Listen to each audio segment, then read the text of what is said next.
Víctor es, lo tenemos que decir, ex CEO de Google, es como el título que nos gusta decir, porque también fue, imagino para vos, un regalo y una responsabilidad hermosa. Por supuesto. Siempre traté de conocer a todos por su nombre, desde la persona que trabaja en recepción hasta los guardias, hasta... Cada rol es muy importante y cada uno tenemos un don que Dios nos da y unos talentos que tenemos que poner al servicio de los demás, donde la rentabilidad es importante, necesaria, pero tiene que estar en equilibrio con el bien común. El fin último es el bien común, ¿no? Eso no puede estar nunca puesto en duda. Cuesta relacionar, como uno dice, y no sé si el empresario, el primer fin es ser bueno. ¿Qué vendría a ser esta asociación cristiana de dirigentes de empresa? Y esto nació básicamente como un pedido de la iglesia a los empresarios para llevar el tesoro que es la doctrina social de la iglesia y que se haga carne en las empresas, ¿no? Cuando tenía 39 años, tuve una conversión muy fuerte en Polonia, en el Santuario de Jesús Misericordioso. Enrique Yo, un laico, empresario, de un estatus social alto, digamos, que se le ocurre, junto con otros, imagino, fundar ACDE en Argentina. El legado de Enrique es muy importante, es un laico, es el momento de los laicos. Entonces, bueno, él es un ejemplo para no tener excusas, ¿no? Entonces, que se puede ser empresario y se puede ser santo, se puede ser rico y se puede ser santo. Estamos con Víctor Valle, bienvenido Víctor, ¿cómo estás? Juan, ¿y cómo estás? Un gusto, gracias por venir. Víctor es, lo tenemos que decir, ex CEO de Google, es como el título que nos gusta decir, porque también fue, imagino para vos, un regalo y una responsabilidad hermosa. Por supuesto.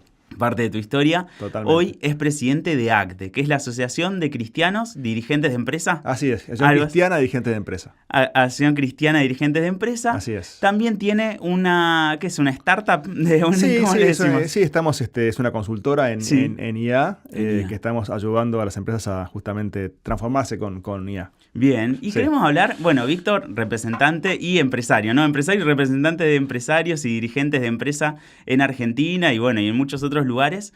Uno cuando se acerca a la iglesia quizás piensa empresario y bueno, y capaz que cuesta relacionar, como uno dice, y no sé si el empresario, el primer fin es ser bueno. Vamos a hablar un poco de eso. Hablemos. Pero antes me interesa conocerte un poco a vos. ¿Naciste acá en Capital o no?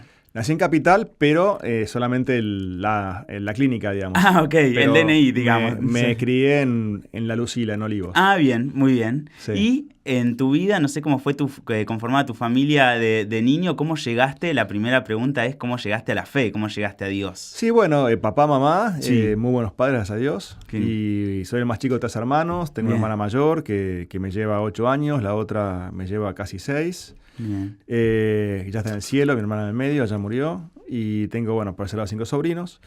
Y te cuento eso ahora. Ahora estoy casado con María, tenemos 4 hijos. ¿Conformaste familia con María? Sí, somos familia por adopción. Sí. Tengo un poco de hermanitos.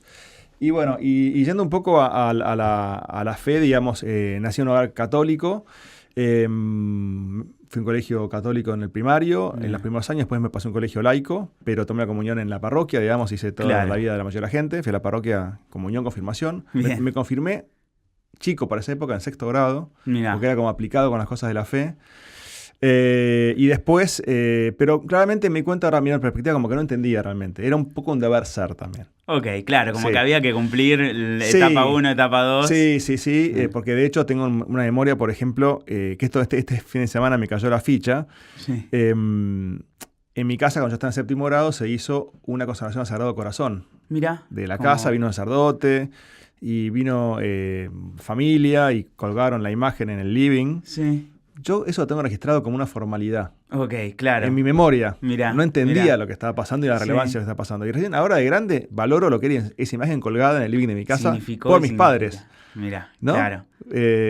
También mi madre murió cuando yo tenía 14 recién cumplidos, así que ella estaba enferma cuando hicimos esto, y después mi papá al poco tiempo se enfermó cuando yo tenía 18 y estuvo enfermo de una especie de demencia de muchos años, con lo cual tampoco había quien me explicara esto de la consagración al Sagrado Corazón, quiero decir, ¿no? O sea, de grande me cayó la ficha.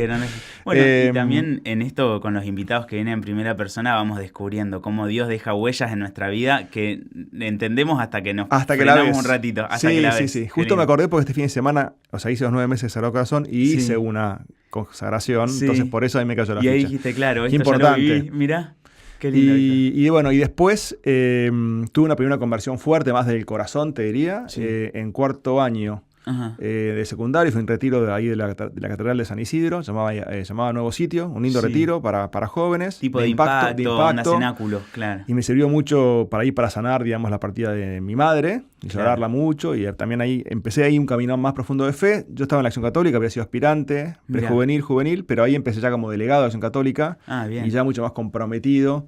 Entré también en la Juventud de Estudiantes Católicos, ahí de San Isidro, así que sí, hasta los 20 y pico, bastante comprometido en vía de parroquia, vía de iglesia. Claro. Igualmente todavía un poco disociado, en el sentido de que era así todo un deber ser, como que había muchas preguntas, sobre todo la partida de mi mamá, su enfermedad de mucho tiempo, después de papá, que había generado una herida en mí que yo no era consciente, y después tuvo su derivación, y quizás, no sé hasta qué punto, la fe la estaba iluminando en lo profundo, ¿no? Viste que Jesús sana todo, bueno, no. Yo hacía todo, estaba en la parroquia todo, pero por adentro había un dolor que no estaba siendo alcanzado todavía. Porque Dios tiene sus tiempos, ¿no? Exacto, sí, y nosotros también tenemos nuestros tiempos de encontrarnos con... Totalmente. Y bueno, y después ya más de grande, así que estuve ahí, hasta los 25, 24 estuve bastante en la parroquia, hasta que empecé a trabajar, de hecho. Me recibí de administrador de empresas, contador, hice un MBA, y hasta que empecé a trabajar, seguí en la parroquia, ahí dejé. Y ahí me empecé a alejar de un poco de la fe. Nunca colgué los botines, me cerré la puerta, pero me alejé bastante, te diría, me volví un católico bastante light. Pero bueno, siempre ahí, tampoco, o sea, con el corazón sigue mirando un poco, ¿no? Y después, cuando tenía 39 años, tuve una conversión muy fuerte en Polonia, en el Santuario de Jesús Misericordioso.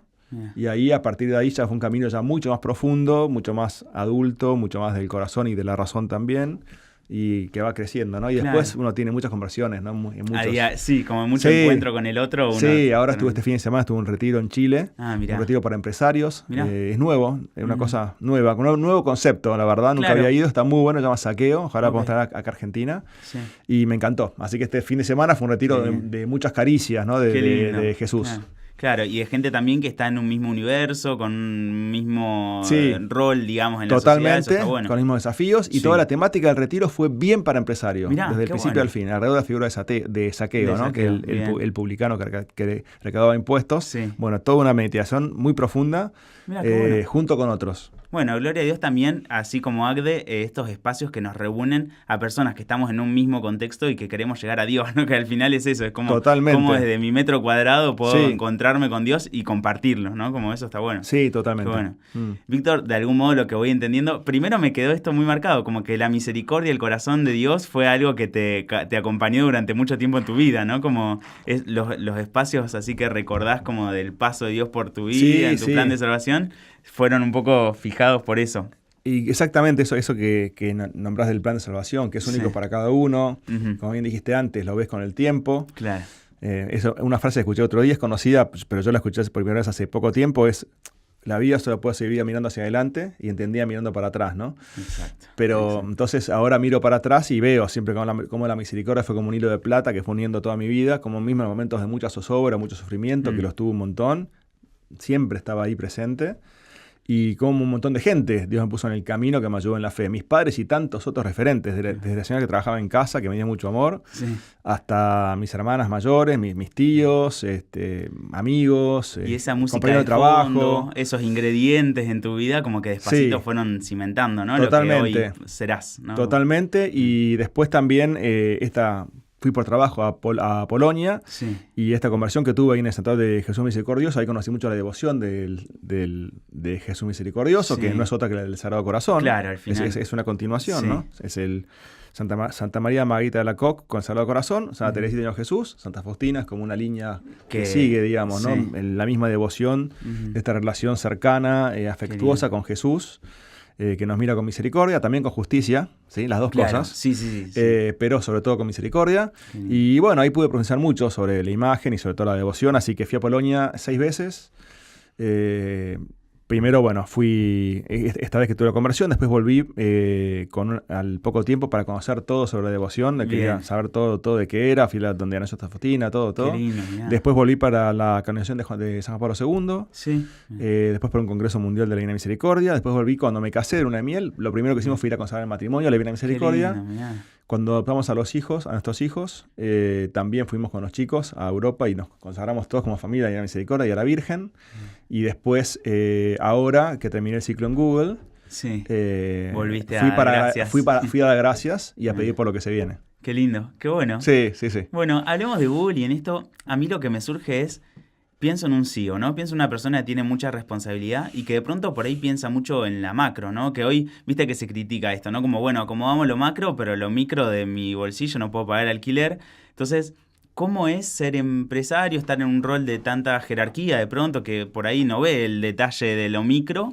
Y contrastarlo con esta figura de Jesús misericordioso de pronto, ¿no? Como cómo ser cristiano y dirigir y tomar decisiones pensando en la macro, pero también pensando, poniendo un ojo de algún modo en la consecuencia, ¿no? De esas decisiones que puede tomar en lo micro, ¿no? Como en la persona, ¿no? En el humano.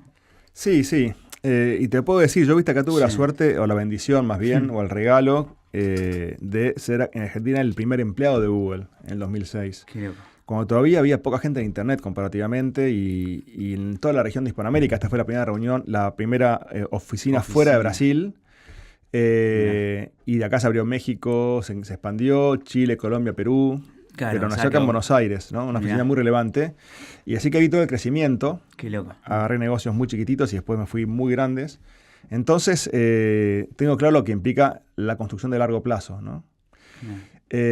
También tengo muy presente lo que representaba Argentina para Google en el año 2006 y cómo lo que representa ahora y cómo, por no tener una macro estable, hemos perdido muchas oportunidades muy concretas. Esa visión de 2006, de pronto... Hoy es una oficina de 500 personas que podría ser de 2.000 personas, ¿no? Entonces, sin estabilidad es muy complicado convencer a un inversor que ponga plata. Es una realidad. Claro. ¿No? Claro. Entonces nosotros, en una multinacional, vos sos una oficina local que tenés que en el fondo, vos querés lo mejor para tu país, para tu negocio, y querés tener recursos y generar trabajo, generar empleo. Y ahí, bueno, pero ¿cuántos hay? El de Tailandia también quiere, y el de Vietnam, y el de Japón, y el de Francia. Entonces, ¿cómo lográs posicionar un país para justamente atraer recursos, que son recursos limitados, no recursos ilimitados, ¿no? Sí, claro. Entonces, bueno, nos costaba mucho posicionar a Argentina con la inflación y con la inestabilidad, era muy difícil. Entonces, y la inseguridad jurídica, y costaba mucho realmente vender a Argentina. Y me parece que por eso la macro es necesaria, ¿no? Bien. Después uno puede ver en el ajuste fino cuán rápido llega la gente, pero una cosa sin la otra no existe. Bien, sí. Claro. Así que bueno, después yo siempre tuve una forma de gestión muy cercana a la gente. Hasta, bueno, ya éramos 500, con lo cual no conocía a todos, pero siempre traté de conocer a todos por su nombre. Desde la persona que trabaja en recepción hasta los guardias, hasta la gente que limpia y también los trabajadores y los gerentes, ¿no?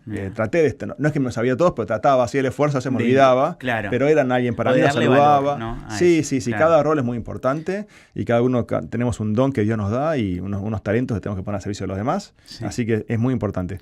Y después tenía clientes desde muy chiquitos hasta muy grandes, con lo cual ahí también veía las pymes, lo que era con las pymes y después las empresas grandes. Entonces, si bien era un laburo macro, también trataba de estar lo más cerca posible de los problemas donde sucedían, ¿no? Mira, del día a día, sí, claro. Sí. Hace poco escuchaba el testimonio de Pablo, creo que se llama Ardanaz. Yo conozco a los hijos porque les di catequesis en el colegio. Mirá vos. Y bueno, él contaba que él era el gerente de una sucursal de una empresa acá en Argentina que cierra.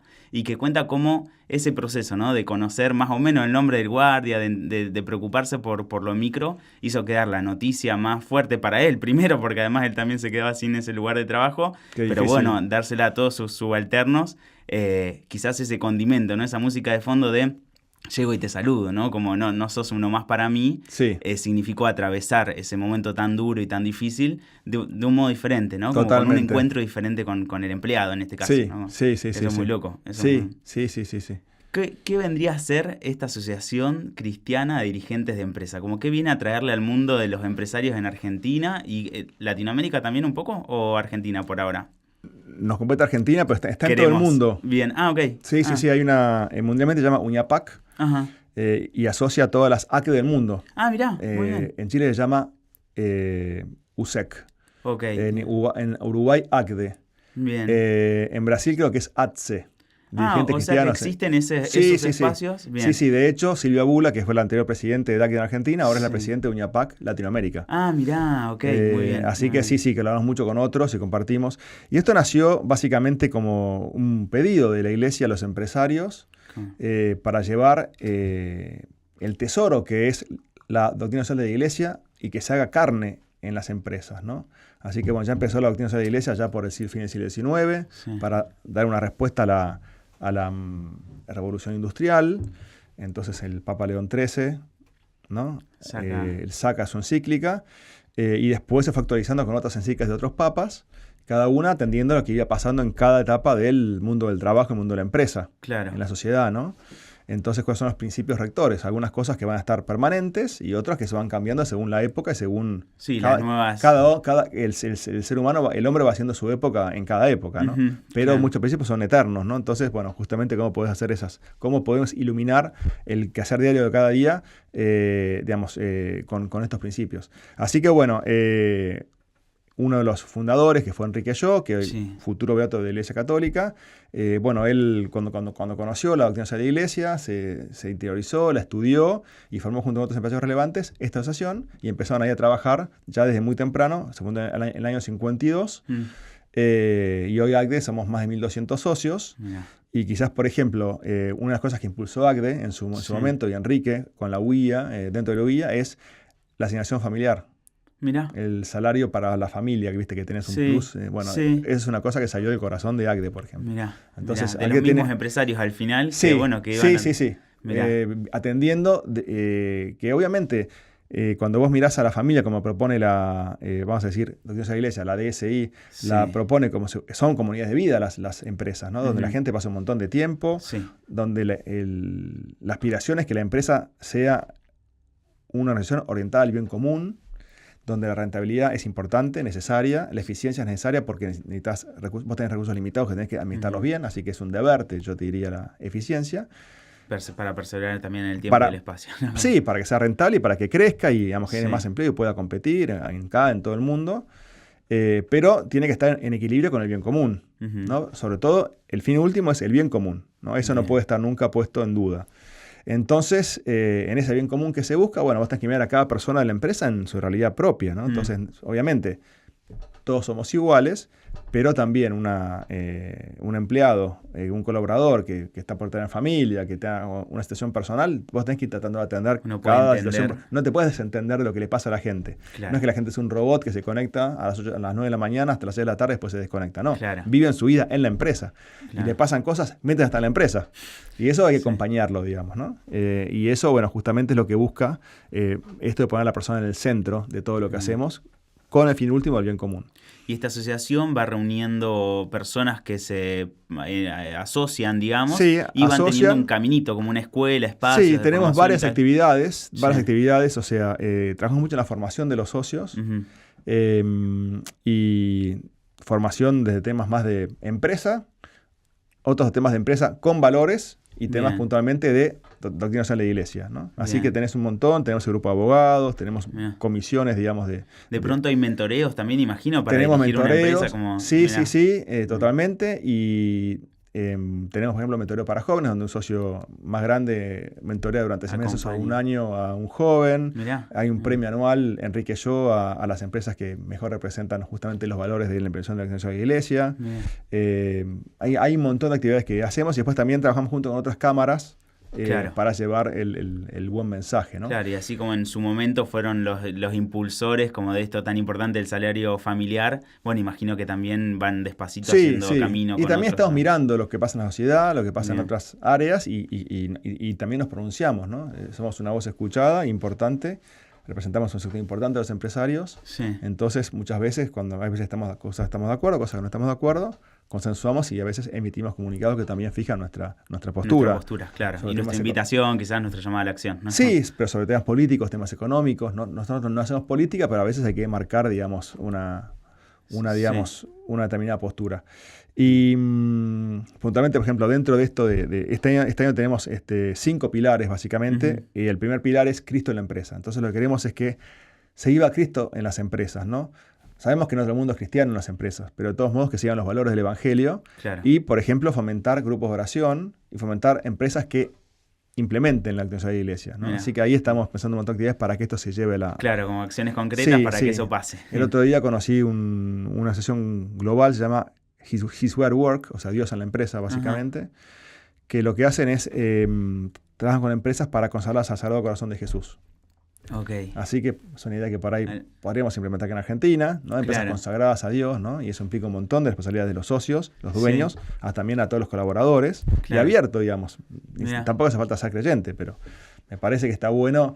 Creo que por definición el espíritu cristiano es un espíritu que recibe, que convoca y que es abierto y que abraza. Que tiende puentes y que abraza. Que tiende puentes. Así que me parece que las empresas, las personas no tienen que sentirse discriminadas porque trabajan en empresas cristianas. Al contrario, le dan una garantía de que las cosas se hacen de una determinada manera, o al menos que se quieren hacer de una determinada manera. Después somos todos humanos, pecadores. Y hacemos lo que podemos. Hacemos lo que podemos. Al menos tenemos un horizonte. Al menos tenemos un norte, ¿no? Está bueno. Así que bueno, después el otro pilar es difundir el legado de Enrique Yo. Sí.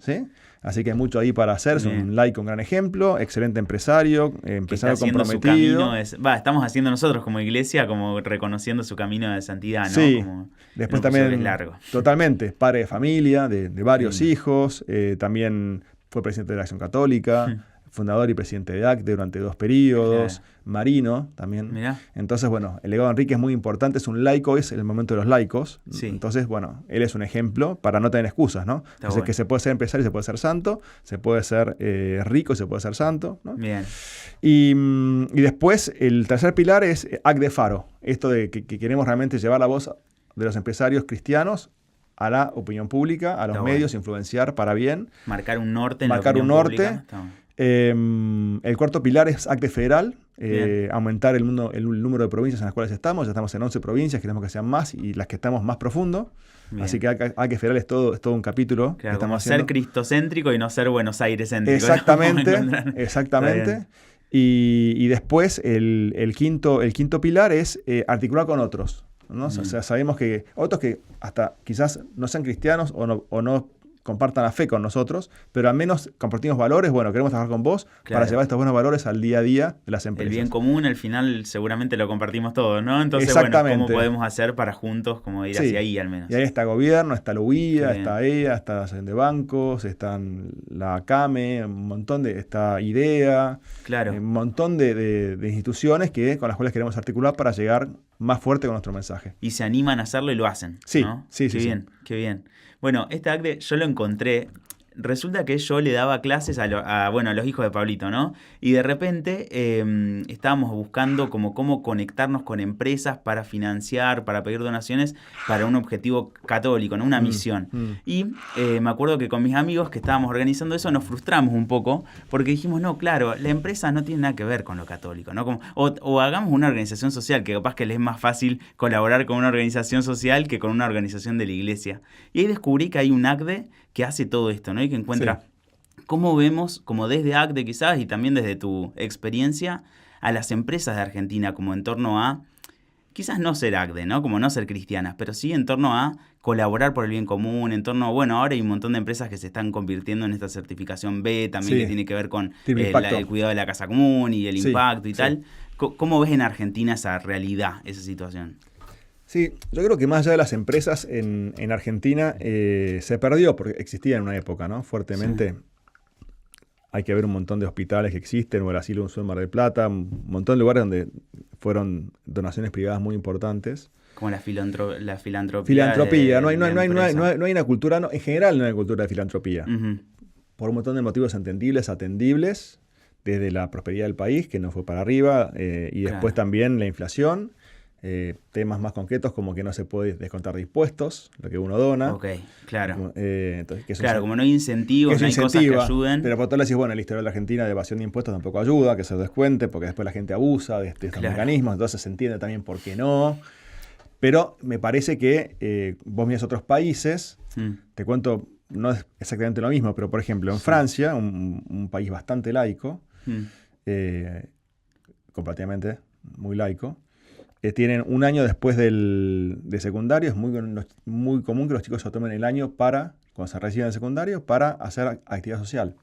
mismo también en España. Entonces, yo trabajo en paralelo en una asociación que se llama Misericordia, estamos ahí en la Villa La Rana, en San Martín, con una misión, y ahí vienen muchos misioneros de Francia, de España, pero porque tienen esta costumbre, hacer ese año, 6 meses con Misericordia, porque es parte de los valores o lo que ellos están acostumbrados a hacer. Y siquiera como algo obligatorio para recibirse, como una opción de vida. Como una opción de vida. Mirá. Y entonces, eso, como esas cosas, hay así formas de pensar. Vas a Estados Unidos, todo lo que es filantropía está súper desarrollado y es entre grupos de amigos como uno se pone orgulloso. Hay un poco también de ego, de egocentrismo seguro, como que Dios se vale de todo, de todas las palancas, de nuestras miserias, digamos, ¿no?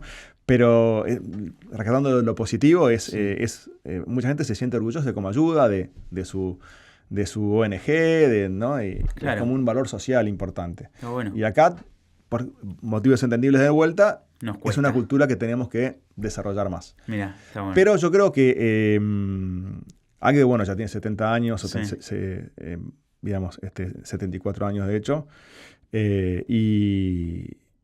y ya está muy desarrollada, digamos, pero quizás ahora que te cuento esto de Misericordia y que estamos haciendo todo lo que es recaudación de fondos, estamos viendo, bueno, ¿qué les interesa a las empresas también? Porque también les interesa a las empresas que haya un país, que haya talento.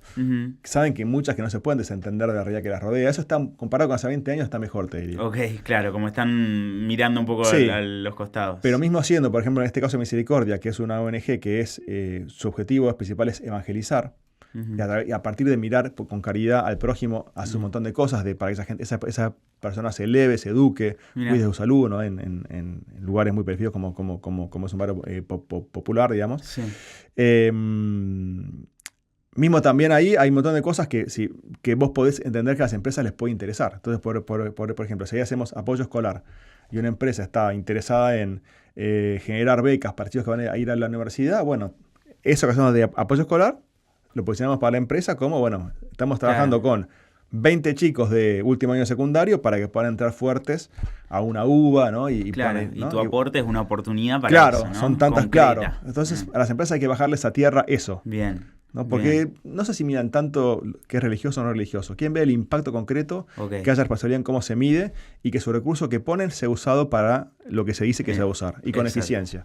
Bueno, nosotros viste que siempre nos decimos en eso con la cultura de donación, la prueba existe de privilegiar la transparencia y demás. Fundamental. Hoy también la tecnología nos permite ser transparentes y técnicos, digamos, como en esa transparencia, como muy concretos. Sí. Bueno, eso está bueno. Sí. De algún modo nos ayuda. Sí. También Google, de algún modo, y hay un montón de otras empresas tecnológicas que han ayudado un montón a las organizaciones sin fines de lucro, de pronto y tal, dándoles herramientas técnicas para poder estar, para poder, tener publicidad, para poder tener sistemas de gestión y tal, ¿no? Eso está bueno. Bueno, Google tiene este sistema que es Google Grants, que vos estás como una ONG y tenés hasta $10,000 de publicidad por mes en el buscador. ¿No? Así que es un montón para conseguir fondos o para difundir causas. O para posicionarte. Después todo lo que es la suite de Gmail y Google Workspace, digamos, que se llama, que es toda la suite desde las páginas de cálculo, todo el procesador de texto, todo eso, todo el paquete para las ONGs gratis a la cantidad de usuarios. Sí. Así que también eso. Producciones Luján lo tenemos, de hecho, hacemos uso de eso. Claro, o sea, hay mucho de la tecnología y otros competidores de Google o otras empresas también han podido desarrollar cosas muy buenas. Claro, total. Y eso, imagínate lo que es para una ONG, pues ya poder organizarse, antes era una imposible, ¿no? que antes no existía, claro. Que eso me da transparencia YouTube y me da mismo posibilidad. para compartir los contenidos también. Total. Hoy en día hasta llegas a todo el mundo con subir un video. Quiero que hablemos de tecnología porque quiero hablar de IA también y quiero hablar de esta encíclica de Magnífica Humanidad. Pero antes de ir ahí, que habla más del humano que de la IA, ¿no? Como que se vendió como la encíclica de la IA y terminó hablando más de nosotros y tirándonos un poco la oreja también. Pero antes de eso, Enrique Yo, un laico, empresario, como de un estatus social alto, digamos, que se le ocurre, junto con otros, imagino, fundar ACDE en Argentina. Hoy ya está en la casa del Padre. Nosotros creemos que es santo o le rezamos para que la iglesia lo... ¿Cómo está el decreto de ratificación, ya está, el Papa ya lo firmó. O sea que ya se aprobó el primer milagro, ¿no? Que es lo que se necesita. Ok, solo falta la fiesta, digamos. Falta poner fecha para ratificarlo. Muy bien. Falta la fecha. Estamos rezando mucho para que sea el Papa León XIV, si se puede, que lo ratifiquen. Somos un montón de instituciones, no solamente católicas, que estamos queriendo que eso suceda. Qué bueno. Sabemos que no es fácil porque viene pocos días y es una agenda, Exacto, claro. compleja. Sí. Pero sería bueno, muy ambicioso, digamos, pedir las dos cosas. pero también simplifica, porque después hacer una investigación aparte, o sea, también te simplifica un poco. Bien. Y creemos que va a elevar a Enrique al mundo entero, digamos. Que el Papa lo beatifique también es una figura laica, que el mundo los laicos estamos necesitando referentes modernos, así como Carlo Acutis para los jóvenes es tan importante, que aparte de ser reciente. Mismo Santa Faustina Kowalska, que yo soy tan devoto, que ella haya sido del siglo XX, y vos lees su diario, y te habla en un vocabulario más actual para nosotros, con los temas nuestros, ¿no? Con nuestra mentalidad un poco más moderna, con lo bueno y con lo malo. Entonces esta gente te orienta en tu mundo, con tu realidad. Entonces, bueno, a caminar en santidad, ¿no? Exactamente.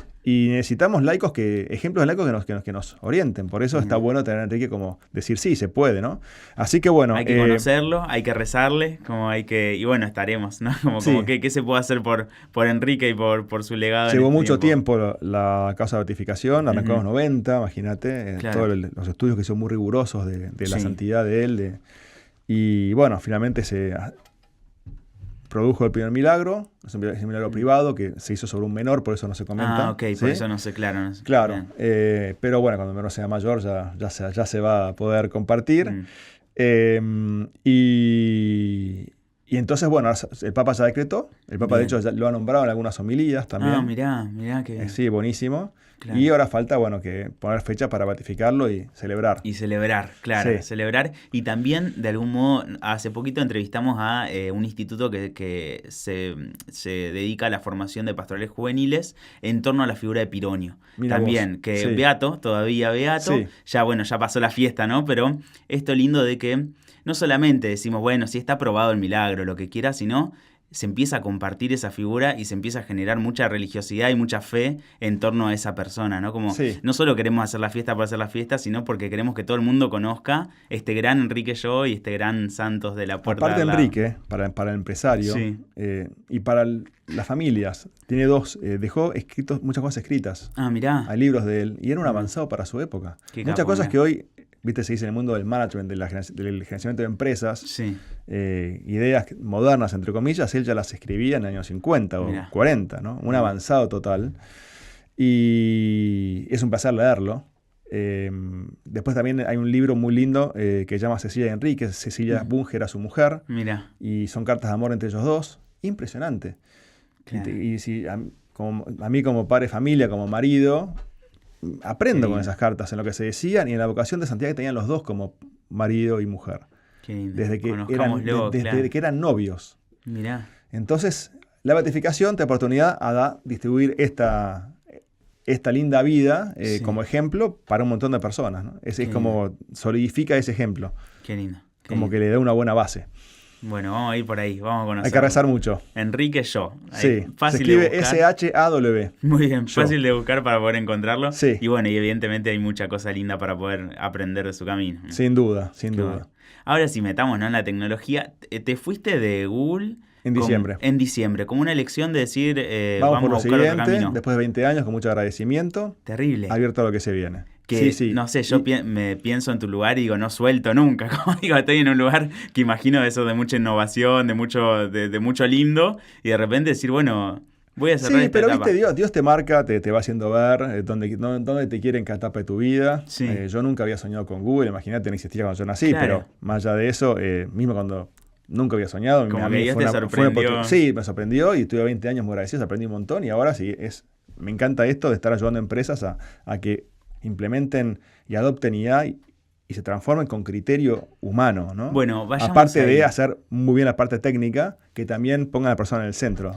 Eso, y tu nueva etapa tiene que ver con, bueno, hablamos también, ni hablar que sos el presidente de ACDE, que seguramente te debe ocupar o dar bastante tiempo. Pero con mucho cariño. Claro. Sí. Además estás en esta ONG, en esta fundación Misericordia. Sí. Bien, y dirigís esta nueva empresa. Sí. Que específicamente se llama, me dijiste... Piper. Ahí. Que es Pieper, se escribe Pieper, era un filósofo alemán. Ajá. Que yo leí mucho de él cuando estudié filosofía, aficionado, no quise ser filósofo, pero estudié con Enrique Casaña filosofía, y él me hacía leer mucho algunos autores, en particular Piper y Guardini, muchísimo Romano Guardini. Sí.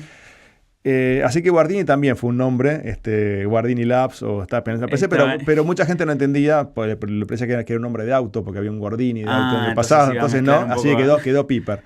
Bien. Y Piper, cuando vos lees sus libros, sobre todo un libro que se llama El ocio y la vida intelectual, él propone como un camino para la humanidad, que la humanidad, digamos, es como que tenemos cada vez más técnica, cada vez más tecnología, y estamos cada vez más ocupados y también con una pérdida de sentido fuerte que estamos viviendo hoy en muchos sectores. Entonces, ¿qué está pasando? Entonces, todo el discurrir de pensamiento de Piper va alrededor de esto y propone un camino muy superador, que obviamente es la relación con Dios, en última instancia, pero mucho más allá de eso es revalorizar al ser humano y lograrlo elevar en su verdadera naturaleza de ser humano, de ser espíritu, alma y cuerpo, ¿no?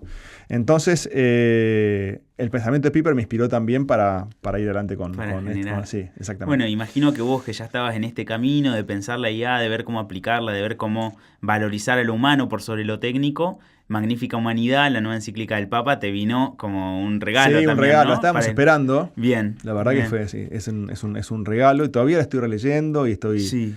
Y estamos ahora también en ACTA armando, la idea es también, los próximos años... Un espacio de formación. De formación y de enraizarla. Bien. ¿No? Tratar de enraizarla esta específicamente, porque ya hacíamos formación nosotros en DSI, en Doctrina Social de la Iglesia, pero bueno, esto es como la última. Y bueno, es muy rica, tiene un montón y justamente no es solo tecnología. Lo que pasa es que la tecnología hoy es muy prevalente, porque nos definen muchas cosas, y todos tenemos un celular y ya a partir de ahí vivimos, ¿no? Claro, sí. Entonces el Papa necesitaba tocar esto. El anterior León nos hablaba en un contexto de revolución industrial, el nuevo León nos habla en un contexto de revolución de todo, digital, de la vida digital. ¿Querés compartirnos un poco de qué se trata para el que no tiene ni idea de qué fue, que lo único que le llegó fue el noticiero que dijo la encíclica sobre la IA? ¿Qué podés destacar de esta nueva encíclica del Papa? Bueno, yo creo que la encíclica sobre todo da esperanza. Bien. Da mucha esperanza, ¿no? Que si como humanidad ponemos a la tecnología, a esta tecnología revolucionaria y muy buena, ¿no? Que tenemos hoy en su adecuado lugar, si la ponemos en su adecuado lugar, de que sea como un instrumento para el bien, vamos a andar bien. Ahora, si la queremos subir a un pedestal y seamos nosotros los que trabajemos para la tecnología, no nos va a ir tan bien. Si nosotros creemos que la tecnología va a ser la que nos solucione todos nuestros problemas, hasta los más últimos, hasta darnos el sentido de la vida, no. Entonces creo que toca un montón de temas. Hoy ante la IA hay un montón de gente que tenés como dos bandos, ¿no? Tenés los optimistas y los apocalípticos. Yo escuché en Estados Unidos este término, estuve en un curso en MIT, en una universidad técnica de negocios en Boston, fui en marzo y escuché este término que me encantó, que es apocaloptimista, ¿no? Claro. Entonces, que nos vaya bien con esto depende de nosotros, ¿no? Entonces, la tecnología en sí objetivamente es neutra, ¿no? Y depende del uso que vos le des, la haces con tus decisiones de cómo la implementás, ahí sí le metés una dimensión moral. Claro. ¿No? La moralizás porque es como vos decidís y cómo lo usás, como un cuchillo que es neutro, te lo usás para comer o para matar a alguien, ¿no? Ahora, por otro lado, también lo que el Papa nos habla es que esta tecnología, como tiene una naturaleza de hacer tareas cognitivas, que históricamente no hacía tecnología, porque es como que parecería que piensa, aunque no piensa como nosotros, pero bueno, en algunas cosas razona, deja de ser moralmente neutra. Entonces, ser conscientes de esto, porque hay gente que la programa y hay una parcialidad que la entrena. Entonces, ser conscientes y estar despiertos cuando lo usamos justamente para que no se eleve y no nos contamine el alma. Entonces hay que ser consciente. Después también que mismo dentro de esta tecnología, es una tecnología que está hecha con un software que como que parece parecido a nuestro cerebro, se llaman redes neuronales, ¿no? Tiene un funcionamiento similar a nuestro cerebro y tiene un montón de información metida que la interrelaciona y después, cuando vos le haces la pregunta, te da un modelo estadístico. O sea, cuando yo el famoso prompt, yo le pregunto algo a la IA y me da una respuesta. La IA está programada para dar siempre una respuesta. Lo sepa o no, te da una respuesta. Así que a veces alucina. Claro. ¿no? Pero no es por un defecto, sino porque es parte del programa. Ahora, ¿cómo llega esa respuesta? No se entiende. Y no se puede entender tampoco. O sea, aunque se quiera entender, son tan complejas estas redes neuronales, tienen tanta información. Claro, el modo en el que interactúa. Porque lo que hace la IA es, vos le cargas todos los datos, y este nuevo software que se inventó en el año 2015 con una investigación que hizo Google, que de hecho fue un premio Nobel por eso, ¿no? se llama red neuronal, digamos, este tipo de software o los grandes modelos de lenguaje, ¿no? Claro. Lo que hace es, vos le metes un lenguaje y entiende los patrones de ese lenguaje, cómo se interrelacionan todos esos datos, y ve lo que uno quizás no pueda ver. Ahora, no ve el sentido de las cosas, claro, pero entiende, ¿no? Bien. Y después te da una respuesta que no deja de ser una cosa estadística probabilística, es una cosa matemática, no es que piense como uno. De hecho, aparte alucina y no ve como ve el humano. Obviamente, se la entrenó para procesar texto y también ahora hace video, hace audio, ¿no? Entonces también genera todo imágenes y videos y cada vez mejores, pero no deja de ser lo mismo. O sea, no es un humano que piensa, aunque parezca empática, está entrenada para ser empática, no es que sea realmente empática, pero aprende rápido. Y se copia de mi empatía en todo caso para poder. Exactamente. Y uno como ser humano es tanto más que eso. Claro. Entonces yo creo que a mucha gente, la parte de la gente que está por ahí más apocalíptica que hablábamos antes, esta tecnología como la interpela porque quizás piensa que le saca lo que es propiamente humano. Okay. Pero era quizás una versión más reduccionista de lo que es ser humano, porque vos sos humano porque pensás, claro, porque si haces, solo porque razonas. ¿Por qué sos humano? ¿Qué es razonar? ¿Razonar es 1 más 1, 2? ¿O esa intuición que tenemos que yo te veo a vos y veo mucho más que datos? Claro, te veo a vos, lo veo a Juani. Qué bueno. Y eso es como el ser humano puede conocer. Y ni hablar que el ser humano puede conocer a Dios. Que una computadora jamás puede conocer a Dios. A mí me pasó ahora, fui a un encuentro empresario en Alemania hace 2 meses. Y estábamos el último día del encuentro, nos sacaban a pasear por la Selva Negra, lindísimo, unos bosques en montañas bajas, unos árboles fuertes, ¿viste? Como robles y bien árboles de invierno que en primavera explotan. Y yo en un momento me acerco ahí, bueno, por el base veía un valle con un sol, un día de un cielo azul profundo, y en un momento íbamos caminando ahí, no sé si viste Heidi, pero bueno, un pasaje muy idílico. Bien. Y veo un bosque que se venía hacia mí, unos árboles tan grandes y tan majestuosos que yo dije, wow, ahí estoy viendo a Dios en esos árboles. Claro. Ahora, no era esa percepción. No era emocional, no era racional, pero estaba viendo una cosa que me excedía, que yo no podía explicar del todo, una belleza tan grande, y eso es propiamente humano. Claro. Entonces, justamente para el mundo que se viene, en el cual las computadoras nos van a ayudar, espero yo, a aumentarnos como personas, y no a reemplazarnos ni a atrofiarnos, hay que tener cuidado de que no te atrofie, ¿no? Seguir pensando por uno mismo, desarrollar el pensamiento crítico, la creatividad, la curiosidad. Y que viene una gran tarea nuestra, ¿no? Como a la hora de no dejar atrofiarme, no dejar de... Es un llamado de atención a todos para no achancharnos. Claro, bien, muy bien, claro. Sí, depende de nosotros. Y a aquellos que no puedan, ayudarlos. Creo que hoy una parte, vos hablabas de la responsabilidad de las empresas, de RCE, una parte importante del empresario hoy en día es ayudar a cruzar el puente a las personas, ayudarlas a capacitarse y a adquirir nuevas habilidades en estas nuevas tecnologías. Es una tecnología que por primera vez es accesible. Vos no tenés que hacer el curso de Excel o de Word o de X para aprenderla. La aprendés intuitivamente. Vos le preguntás y te responde. En la que dialogás, y lo que vos le preguntes, hoy ese conocimiento está para todo el mundo accesible. Total. Entonces mismo en el futuro las empresas van a competir por cómo lo hacen y los valores que ponen en juego cuando lo hacen, no tanto por el conocimiento técnico para hacer una cosa, porque eso está disponible para todo el mundo. Entonces estamos en un mundo en que se van a abrir oportunidades enormes como nunca para un montón de gente, porque hoy en día puedes programarte hasta una aplicación, un software solamente con un prompt. Y con un prompt bastante sencillo, siquiera además, tan técnico. Sí, por ahí que algo más profundo te va a tirar 2 meses a hacerlo, pero antes era imposible hacerlo. Claro. Entonces estamos en un mundo distinto que al ser humano lo despierta en su lado más creativo. Mira, yo tengo... hablo con gente de este lado más pesimista y también gente que está muy optimista, ¿no? Bien. El optimismo depende de hacer las cosas con criterio y con valores, hacer las cosas bien, ¿no? Y estoy en un grupo de católicos que trabajan en IA muy avanzado, varios sobre todo de Silicon Valley. Y justo hoy a la noche tenemos reunión, nos juntamos 2 horas de 10 a 12, es en California, con lo cual acá me agarra tarde. Claro. Y es un placer. Y es el grupo más optimista que yo veo. Qué bueno. ¿Por qué? Porque saben que son hijos de Dios, saben quiénes son. Y cualquier cosa que te venga a mejorar, bienvenido sea. Claro, y pensar, desarrollar acciones en cuanto a la esperanza, ¿no? Y no a la desilusión. Y hablaba otro día con un programador de Microsoft, allá en Estados Unidos, que me decía, nunca tuve oportunidad de ser tan creativo como ahora. Mirá. Claro, porque ahora hay tiempo que él antes se ejecuta solo. Claro, muchas cosas de hacer código, que está mucho tiempo. También, bueno, está el lado negativo que se pierden algunos trabajos. Sí, los trabajos de base de repente van a empezar a desaparecer. Y bueno, pero ahí va a que elevar todos los trabajos y es un tema de educación de la gente. Y como históricamente ha pasado con la técnica desde siempre. Desde siempre que hubo una técnica, hay trabajos que desaparecen y otros que se crean, ¿no?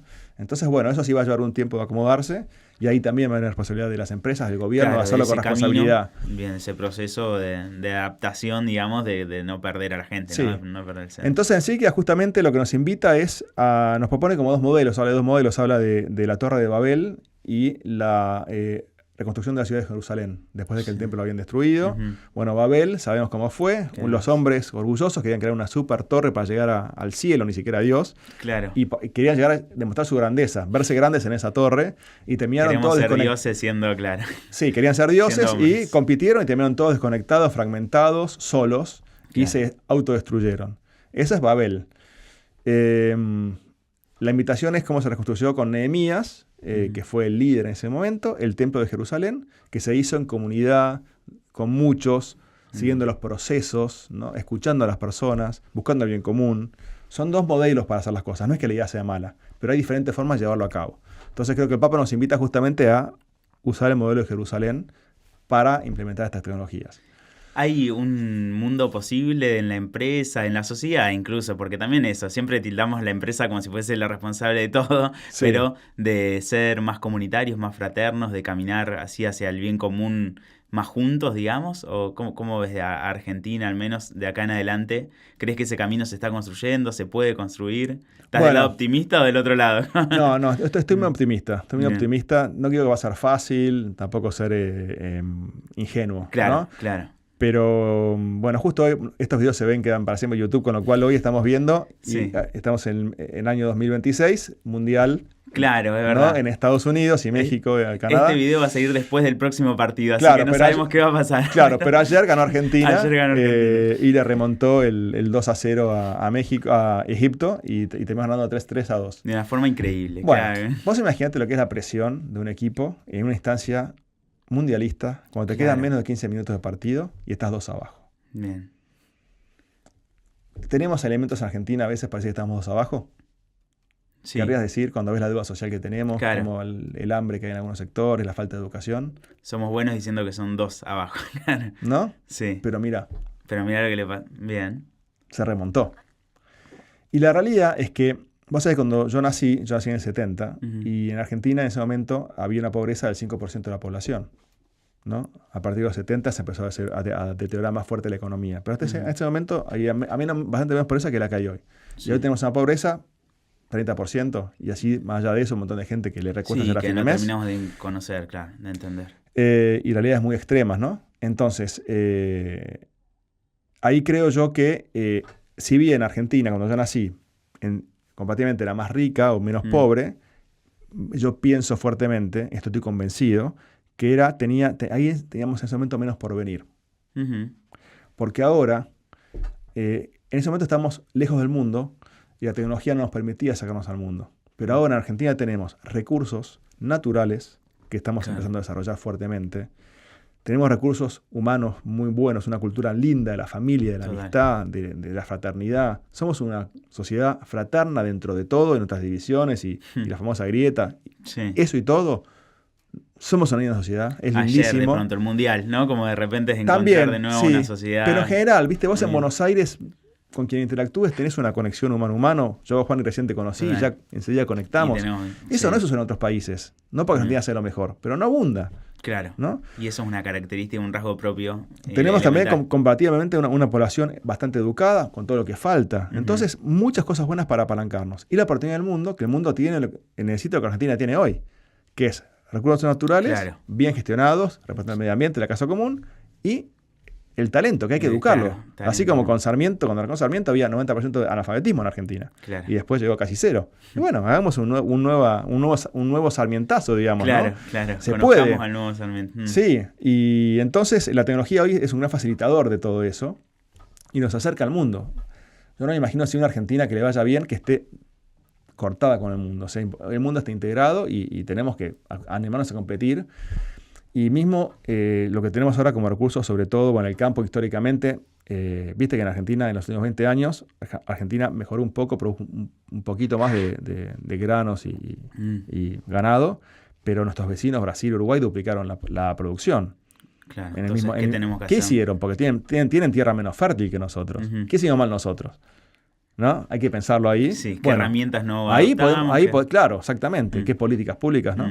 Y después, ahora estamos sacándole jugo a la minería y a la energía. Vos te puedes imaginar ahora que Argentina quizás estamos en un momento difícil donde se abrió la economía y hay empresas que están sufriendo. Y por eso también sufre el empleo, o podría sufrir el empleo. Pero yo se lo veo como de corto o mediano plazo. O sea, va a haber algunas que no van a sobrevivir, otras que van a sobrevivir más fuertes, y muchas se van a crear. Porque vos pensás, Argentina, un país con energía barata, que eso se viene en pocos años. Un país con energía barata, gas y electricidad barato, como vamos a tener. ¿Quién no quiere poner una industria acerca de eso con el futuro de un montón de robots que necesitan electricidad? O sea, no nos puede ir mal si nos gestionamos más o menos bien. Si ordenamos la macro, a la larga, lo otro debería seguir. Ahora, tampoco creo en el efecto derrame per se. Activamente tenemos que ayudar a aquellos que tienen menos posibilidades, oportunidades, a que suban. ¿no? Y levantar el piso para todos, ¿no? Eso me parece importante. ¿Es responsabilidad nuestra? Sí. Bien, y también de los empresarios, sobre todo dando empleos dignos y con buenos salarios. Es lo principal. Sí, es la oportunidad. Después queda en cada uno también. Sí. Muy bien. Bueno, hermoso poder charlar con vos. La verdad que un placer, Juani. Estábamos muy contentos de poder tenerte acá, de conocer a ACDE, y nos vamos con una clase de IA, de economía, de geopolítica, nos vamos con una clase completa. Así que un gusto poder tenerte acá. Gracias, Juan, un placer estar acá.